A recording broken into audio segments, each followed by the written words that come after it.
En este tercer vídeo vamos a hablar de la fortaleza de los ácidos y las bases. No todos los ácidos son igual de fuertes ni todas las bases lo son. En realidad diremos que un ácido es muy ácido cuando suelta muchos iones H+, cuando desprende muchos H+. Por tanto, cuanto más concentrado esté la cantidad de H+, más ácido será. Y lo mismo cuando hablemos de bases. Una base será más fuerte cuantos más iones hidróxidos suelte a la disolución. ¿Vale? Entonces también será más fuerte cuanto más concentrado esté. Cuando hablamos de cantidad o de concentración de H+ y de OH-, hay veces que trabajamos con concentraciones muy pequeñas, 10 a la menos 3, 10 a la menos 2. Por tanto, hablar de 3 por 10 a la menos 3 es un número un poco raro para decir cuánto de fuerte es algo. Es 3 por 10 a la menos 3 de fuerte. Entonces lo que hacemos es utilizar una escala con unidades más sencillas, que es la escala de pH. La escala de pH utiliza números enteros, de manera que va del 0 al 14, como vemos ahí, donde el 7 es el pH neutro, o el valor de neutralidad. Vamos a ver por qué el 7 es el pH neutro y cómo son estos números del 0 al 14, cómo se traducen desde la concentración. La definición de pH es igual a menos logaritmo de H+. Es una operación matemática. La P minúscula delante de un elemento es menos logaritmo de ese elemento. ¿Vale? Si hacemos matemáticamente con la calculadora, ahora os ponéis a hacer 10 a la menos 3 y hacéis el menos logaritmo de 10 a la menos 3, veréis que el resultado que sale es 3. Es una forma de utilizar el exponente en valor positivo, cuando los números son muy pequeñitos. Igual que hablamos de pH, podemos hablar de pOH, porque ya os hemos dicho que es simplemente aplicar la operación de logaritmo a, en este caso, un elemento como es el OH. La concentración de hidróxidos, la que fuera, por ejemplo 10 a la menos 4, si le hacemos el menos logaritmo nos saldría un pOH de 4, o sea, números enteros y positivos. Bien, una vez que tenemos lo que es la operación matemática, vamos a hablar un poquito del concepto este de neutralidad. La sustancia neutra por excelencia es el agua, ¿vale? Como ya hemos visto, el agua cuando se disocia genera un H+ y un OH-, es decir, la misma cantidad de H+ y de OH-, justo lo que hablábamos en el vídeo anterior de neutralidad. Y va a dar su pH va a ser igual a 7. ¿Por qué su pH va a ser igual a 7? Bueno, como hemos dicho que es neutra, también su pOH tiene que ser igual a 7, la cantidad de H+ y de OH- es la misma. ¿Esto qué significa? Pues que las concentraciones en disolución de H+ y de OH- cuando tenemos solo agua es de 10 a la menos 7. En realidad existe un equilibrio en el cual el agua, ella solita, se disocia en H+ y OH-. Pero es un equilibrio que tiene muy poca cantidad de H+ y de OH-, 10 a la menos 7. Pero lo que es importante es que tiene la misma cantidad de ambos dos.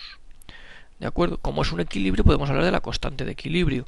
Igual que hacíamos cuando trabajábamos con solubilidad, en este caso solo consideramos para calcular las constantes los iones, porque el agua es un líquido. Y entonces trabajamos con iones. ¿De acuerdo? La constante del agua, por eso la W, de agua en inglés, es protones por iones hidróxido, que es 10 a la menos 7 por 10 a la menos 7, es decir, 10 a la menos 14. ¿Vale? Que es lo que vamos a llamar el producto iónico del agua, la multiplicación de sus dos iones o constante del agua. Vale, si aplicamos la operación de P a todo esto, tendríamos el pH, el pOH y también tendríamos el P de 10 a la menos 14 o el P de la constante del agua.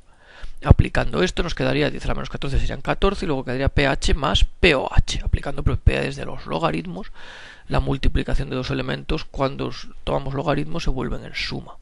De esta manera siempre podemos ver la relación que hay entre la cantidad de protones y la cantidad de hidróxidos. Un ejemplo, si yo digo que una disolución tiene pH 3, estaríamos hablando de que tiene iones o protones 10 a la menos 3, quiere decir también que utilizando esta operación matemática su pOH va a ser de 11, es decir, la concentración de iones hidróxidos es 10 a la menos 11. Evidentemente hay más protones y por eso es una disolución ácida, por eso tiene pH 3, ¿vale? Mientras que el otro es pOH 11, pero la suma de ambos siempre va a ser 14. Bien, a partir de aquí, como la suma total va a ser siempre 14, nuestra escala de acidez-basicidad o escala de pH va a ir desde el 0 hasta el 14, donde el 7 va a ser el agua o el neutro.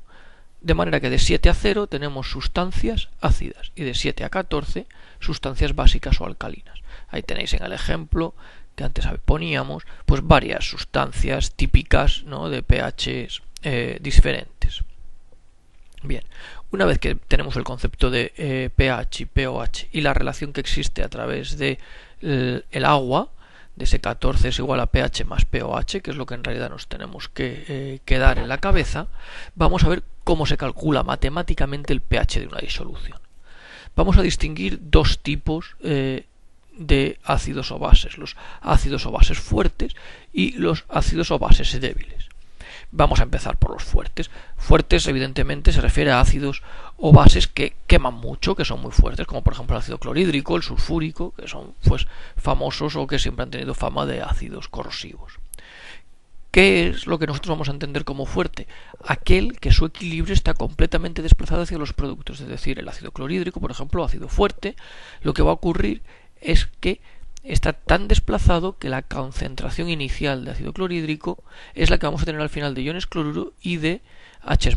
No va a quedar nada en el producto final o en el equilibrio. ¿De acuerdo? En realidad no es que no quede nada, es que en realidad la concentración que queda de ácido clorhídrico es despreciable. ¿Vale? Bien, entonces, como lo que nosotros tenemos que calcular es el pH, es la cantidad de H+ que hay, pues lo que vamos a hacer es coger la concentración de H+ que nos encontramos en el final, en nuestro punto final o de equilibrio, y sustituirlo. En este caso pues sería la cantidad inicial. Entonces el pH sería igual a el menos logaritmo de la concentración inicial directamente. ¿Vale? De manera que si tuviéramos ácido clorhídrico 10 a la menos 3, pues el pH de ese ácido sería el menos logaritmo de 10 a la menos 3, por tanto 3. Bien. ¿Quiénes son las bases fuertes, por ejemplo? ¿No? Para poder identificar a quién le hacemos esto. Pues a todos los hidróxidos alcalinos y alcalinotérreos. ¿Quiénes eran los alcalinos? Pues el litio, el sodio, el potasio, el rubidio, el cesio y el francio, la primera columna, y los alcalinotérreos, pues la segunda columna. Berilio, magnesio, calcio, estroncio, bario y radio. Siempre que nos encontremos un hidróxido de estas dos columnas, vamos a poder trabajar con él como si fuera una base fuerte. ¿Y quiénes son los ácidos fuertes? Pues los ácidos fuertes son los que aquí tenemos y no hay más. Entonces quizá aquí sí que nos compense hacer un pequeño esfuerzo de memoria. Sulfúrico, nítrico, el ácido perclórico es el que tenemos en tercer lugar, ¿vale? En el que el cloro tiene valencia más 7. Luego el ácido clorhídrico, el yodhídrico y el bromhídrico. Son los 6 ácidos fuertes que hay.